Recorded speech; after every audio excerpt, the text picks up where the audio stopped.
Hello students, welcome to our channel EduTeach and this is the again video for class 11 student and this is of chapter number 2। ठीक है, तो आज हम अपना chapter number 2 start करने वाले हैं। बेटा मैंने आपके साथ डिस्कस कर लिया है कि कौन से टॉपिक्स आपके चैप्टर से रिड्यूस हो गए हैं, क्या क्या टॉपिक्स आपके चैप्टर से डिलीट हो गए हैं। प्लीज़ वो वाली वीडियो आप चेक कर लेना, ठीक है। बाकी मैं चैप्टर वाइज आपको साथ साथ तो बताती ही जाऊंगी कि वो टॉपिक अब हमें नहीं पढ़ना या पढ़ना है या क्या ज़्यादा पढ़ना है, ठीक है। तो अभी हम स्टार्ट करते हैं चैप्टर नंबर 2। ये हमारा कंप्लीट चैप्टर आने वाला है, इससे कुछ भी पोर्शन नहीं कटा है, तो हमें कंप्लीट जैसे हम पहले तैयार करने वाले थे उसको आज वैसे ही करेंगे, ठीक है। तो देखते हैं बेटा, चैप्टर है हमारा बायोलॉजिकल क्लासिफिकेशन। अब ये जो वर्ड है क्लासिफिकेशन, इससे आप लोग अच्छे से वाकिफ हो गए होंगे, क्योंकि आपको पता है मैंने जो फर्स्ट चैप्टर है उसमें हमने अच्छे से डिस्कस किया है कि हम क्लासिफिकेशन ऑफ ऑर्गेनिजम्स क्यों करते हैं। इतना जो हमारी पास इतनी बड़ी जो डाइवर्सिटी है प्लांट्स की, एनिमल्स की, अदर ऑर्गेनिजम्स की, फंगी है, एल्गी है हमारे पास, तो उन सबको अलग अलग से एक एक को लेके हम स्टडी नहीं कर सकते हैं। तो हमें जो कॉमन स्टडी करनी पड़ेगी किसी एनिमल पे, तो उसके लिए हमने क्या किया है, क्लासीफाई किया है, ठीक है। स्टडी को इजी बनाने के लिए, डायरेक्ट बनाने के लिए, साइंटिफिक सिस्टमैटिक तरीके से बनाने के लिए हमने क्लासिफिकेशन किया है, ठीक है। तो अब जो ये क्लासिफिकेशन है बेटा, वो जस्ट ये नहीं है कि कल किसी ने क्लासीफाई किया, आज वो पब्लिश हो गया और हमारे सामने है, ठीक है। क्लासिफिकेशन बहुत सालों से चलता आ रहा है, ठीक है, और आगे भी अभी भी कंटिन्यू चलेगा। जैसे जैसे नए न्यू कैरेक्टर्स मिलेंगे हमें, जैसे जैसे न्यू ऑर्गेनिजम्स, न्यू स्पीशीज आएंगी, हम उनको अलग तरीके से क्लासिफाई करना चाहेंगे, या देखेंगे कि ये वाला जो ऑर्गेनिज्म, जो न्यू स्पीशीज हमें मिली है, उसको हम किसके अंदर डाल सकते हैं, या वो किससे रिजेंबल ज़्यादा कर रहा है, या हमें कोई सेपरेट तो ग्रुप नहीं बनाना पड़ेगा इनके लिए। तो ये सारी चीज़ें जो है हमेशा चलती रहेंगी, ठीक है। तो सबसे पहले जो हमारे एरिस्टोटल साइंटिस्ट थे, जो एरिस्टोटल थे, उन्होंने क्या किया था, सबसे पहले अटेम्प्ट किया था बेटा साइंटिफिक तरीके से क्लासीफाई करना, ठीक है, ऑर्गेनिजम्स को, ठीक है। तो सबसे पहले कौन आए, एरिस्टोटल आए, ठीक है। उन्होंने बेसिकली जो क्लासिफिकेशन का मेथड है, अब कोई किसी बेसिस पे क्लासीफाई करना चाहेगा, ठीक है, कोई करना चाहेगा कि जो ऑर्गेनिजम्स चलते हैं, ठीक है, कोई करना चाहेगा जो स्टिल स्टेशनरी है, ठीक है, या कोई जो है फूड मैकेनिज्म के बेसिस पे करेगा कि कौन अपना खाना खुद बनाते हैं या कौन अपना खाना खुद नहीं बना पाता है। तो अलग अलग बेसिस पे हम जो है ऑर्गेनिजम्स को क्लासीफाई कर सकते हैं। तो जो एरिस्टोटल है हमारे, उन्होंने जो क्लासिफिकेशन है वो किस बेसिस पे देखा था, सिंपल मॉर्फोलॉजिकल कैरेक्टर्स पे, जो बाहर से simple morphological characters, this is our and morphological का मतलब क्या है, यानी जो बाहर से हमें दिखाई दे, दो हाथ हैं, दो पैर हैं, बाल हैं, ठीक है। तो जो सिंपल मॉर्फोलॉजिकल कैरेक्टर्स हैं उनके बेसिस पे एरिस्टोटल ने जो है ऑर्गेनिजम्स को क्लासीफाई किया और दो पार्ट में डिवाइड किया, that is plants and animals. आप एक चीज देखोगे कि जितने भी साइंटिस्ट हैं उन्होंने अपनी क्लासिफिकेशन में प्लांट्स को और एनिमल्स को तो इंक्लूड किया ही है, और वो भी अलग अलग किया है, ठीक है। तो प्लांट्स और एनिमल्स हर एक के पास मिलेगा। तो जो एरिस्टोटल है, सबसे पहले उन्होंने दो टाइप्स में क्लासीफाई कर दिया, प्लांट्स एंड एनिमल्स में कर दिया। जो प्लांट्स हैं उनको फर्दर उन्होंने अलग अलग कैटेगरीज बना दी, trees, shrubs and herbs. Animals को उन्होंने टू ग्रुप में डिवाइड किया एरिस्टोटल ने। These two groups are like that कि किस ऑर्गेनिज्म के अंदर रेड ब्लड ग्रुप है, सॉरी रेड ब्लड ग्रुप नहीं, रेड कलर का जो है, रेड ब्लड जो है वो हमें दिखाई देगा, ठीक है, और जिसमें नहीं है सॉरी उनको उन्होंने अलग से रख दिया, ठीक है। तो एरिस्टोटल ने क्या किया है, सिंपली मॉर्फोलॉजिकल कैरेक्टर स्टडी की है, ठीक है, और उनके बेसिस पे उन्होंने प्लांट्स एंड एनिमल्स में सारे ऑर्गेनिजम्स को डिवाइड किया। सभी एनिमल्स उन्होंने यहाँ डाल दिए जिसमें रेड ब्लड दिखता है और जिसमें नहीं दिखता है, और प्लांट्स को डिवाइड कर दिया ट्रीज में, श्रब्स में, हर्ब्स में, ठीक है। उसके बाद आते हैं हमारे पास लिनेनियस। लिनेनियस जो साइंटिस्ट थे उन्होंने क्या किया, उन्होंने जो भी हमारा ऑर्गेनिजम्स था उन्होंने क्या किया, टू किंगडम क्लासिफिकेशन दिया। ये क्वेश्चन पूछा जाता है कि लिनेनियस ने कितने किंगडम क्लासिफिकेशन दिया, या टू किंगडम क्लासिफिकेशन किसने दिया, ठीक है। तो टू किंगडम्स बनाए उन्होंने, that is Plantae and animalia. अब यहाँ पे प्लांट्स एंड एनिमल्स नहीं है, या किंगडम बनाया उन्होंने, that is Plantae and animalia, ठीक है। लेकिन इन्होंने भी वही किया था कि प्लांटे के अंदर उन्होंने क्या रखा था, प्लांट्स को रखा था, और एनिमेलिया के अंदर उन्होंने क्या रखा था, एनिमल्स को रखा था, ठीक है।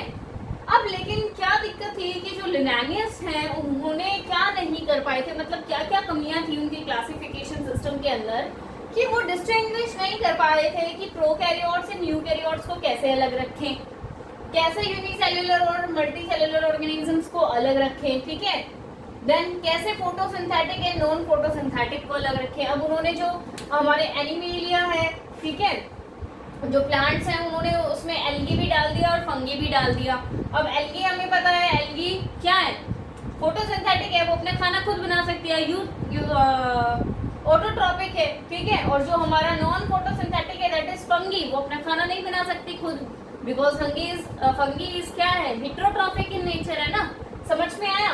तो ये वाली जो कमियां थी वो लिनानियस की क्लासिफिकेशन में हमें देखने को मिली कि यूकैरियोट्स प्रोकैरियोट्स भी साथ में है, मल्टीसेल्युलर यूनिसेल्युलर भी साथ में है, क्लैमिडोमोनास यूनिसेल्युलर एंड मल्टीसेल्युलर हमारे स्पाइरो वगैरह बहुत सारे हैं, वो सारे एक ही जगह एनिमल में डाल दिए उन्होंने। इसी तरीके से फोटोसिंथेटिक नॉन फोटोसिंथेटिक, ठीक है। तो ये भी इतना अच्छा नहीं लगा, ठीक है, क्लासिफिकेशन सिस्टम। उसके बाद जो है 1969 में जो डेट है उसको रिमेम्बर रखना, ठीक है। RH विटैकर ने जो है 5 किंगडम क्लासिफिकेशन दिया। अगेन क्वेश्चन पूछा जा सकता है कि 5 किंगडम क्लासिफिकेशन किसने दिया, तो आप क्या लिखोगे, RH विटैकर ने दिया। कब दिया था वो भी आपको याद रखना है, 1969 में दिया था। तो उन्होंने 5 किंगडम जो क्लासिफिकेशन सिस्टम है बेटा, उसके अंदर उन्होंने क्या किया, 5 अलग अलग किंगडम्स बनाए। प्लांट एनिमेलिया इन्होंने भी रखा, लेकिन अब जो ये कंफ्यूजन हो रहा था ना कि यूकैरियोट्स प्रोकैरियोट्स साथ में डाल दिए, यूनिसेल्युलर मल्टीसेल्युलर साथ में डाल दिए, फोटोसिंथेटिक नॉन फोटोसिंथेटिक साथ में डाल दिए, तो ये वाली चीजें उन्होंने बिल्कुल कंफ्यूजन जो है वो हटा दिया। उन्होंने एक ग्रुप बनाया मोनेरा, उन्होंने एक ग्रुप बनाया किंगडम बनाया प्रोटिस्टा, और एक बनाया फंगल, समझ में आया। तो उन्होंने क्या किया, मोनेरा जो मोनेरन्स है उनको अलग से डाल दिया, प्रोटिस्टा को अलग से डाल दिया, फंगी को अलग कर दिया, प्लांटे एंड एनिमेलिया बचे, समझ में आया। तो RH विटैकर ने कितना किंगडम क्लासिफिकेशन दिया, 5 किंगडम दिया, समझ में आया, ठीक है। अब इनको जो डिटेल में है कि इनके जो क्या कैरेक्टर्स हैं, अब इन्होंने भी जो है RH विटैकर ने क्या किया था कि सेल स्ट्रक्चर कैसा है, सेल की कंपोजिशन कैसी है, ठीक है, इनके बेसिस पे जो है इन्होंने भी क्या किया, क्लासिफिकेशन किया था। वो जो पूरी टेबल है आपके लिए, वो टेबल हम नेक्स्ट वीडियो में डिस्कस करेंगे, ठीक है। आज के लिए जस्ट इंट्रो मैं तुम्हें दे रही थी। उसके बाद बेटा देखो कि हम जो ये बेसिस ले रहे हैं सभी क्लासीफाई करने का, या चाहे हम सेल स्ट्रक्चर के बेसिस पे कर रहे हैं क्लासीफाई, चाहे हम मोड ऑफ न्यूट्रिशन के बेसिस पे कर रहे हैं कि वो ऑटोट्रॉफिक है या वो हेटेरोट्रॉफिक है, या हम थैलस ऑर्गेनाइजेशन के बेसिस पे कर रहे हैं, ठीक है, कि वो ट्रीज हैं, वो श्रब्स हैं, या वो हर्ब्स हैं, ठीक है, या रिप्रोडक्शन के बेसिस पे कर रहे हैं, या फाइलोजेनेटिक रिलेशन यानी एक दूसरे से कैसे रिलेट कर रहे हैं वो, ठीक है, उस बेसिस पे कौन किससे मतलब आया है, किसका कौन एंसेस्टर है। तो ये जितने भी बेसिस हैं क्लासीफाई करने के, बेसिकली हमें वो सारे यही बताते हैं, ठीक है।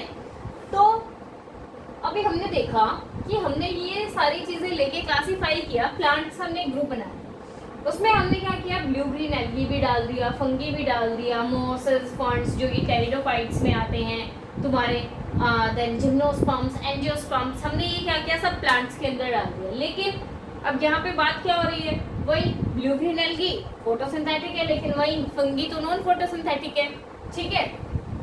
इसी तरीके से ये जिम्नोस्पर्म्स हैं और एंजियोस्पर्म्स हैं, ये यहाँ कवर्ड सीड आ रहे हैं, यहाँ नेक्ड सीड आ रहे हैं, ठीक है।